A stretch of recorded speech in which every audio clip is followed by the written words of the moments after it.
মনে করুন আপনি কয়েক মাস ধরে একটি কিওয়ার্ড বা ক্যাটাগরির ওপর আপনার ওয়েবসাইট বা ব্লগের মাধ্যমে অ্যাফিলিয়েট মার্কেটিং করছেন এবং কিছুদিন পরে জানতে পারলেন যে কয়েক মাসের মধ্যে এর ট্রেন্ড শেষ হতে যাচ্ছে এবং ভবিষ্যতে এই টপিকগুলির কোনো ডিমান্ড থাকবে না।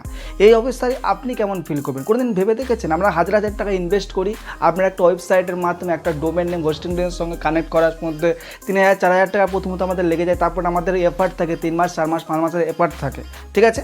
এবং ব্যাপারটা কী হয়, এই অবস্থায় আপনি কেমন ফিল করবেন প্রথমত আপনাকে বললো এবং আমরা কী ভুলগুলো করি সেগুলো আপনাকে দেখুন।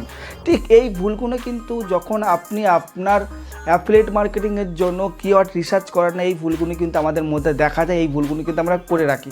কেননা এই ভিডিওতে আমরা জানবো আপনার কাছে যদি কোনো স্পেসিফিক কোনো কিওয়ার্ড বা নিশ থাকে, সেই নিশ বা কিওয়ার্ডে বর্তমান সময়ে ডিমান্ড আছে কিনা বা ভবিষ্যতে ডিমান্ড আসবে কিনা, সেগুলো আপনাকে গুগল ট্রেন্ডের রিসার্চের মাধ্যমে মানে কিওয়ার্ড রিসার্চের মাধ্যমে কিন্তু এখানে বুঝতে পারবো, ঠিক আছে? এবং প্রতিদিনের এমন কিছু ট্রেন্ডিং টপিক আপনার কাছে শেয়ার করবো যার মাধ্যমে আপনি 100% আপনি রেজাল্ট পাবেনই পাবেন। গুগল ট্রেন্ড যেহেতু গুগলের একটি প্রোডাক্ট বা সার্ভিস, এর যে কিওয়ার্ড রিসার্চ রেজাল্ট আমরা পাবো তার সম্পূর্ণ কিন্তু অ্যাকুরেট হবে।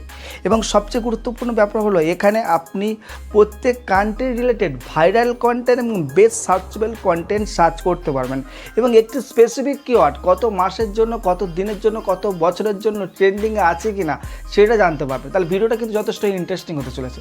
চলুন ভিডিওটা শুরু।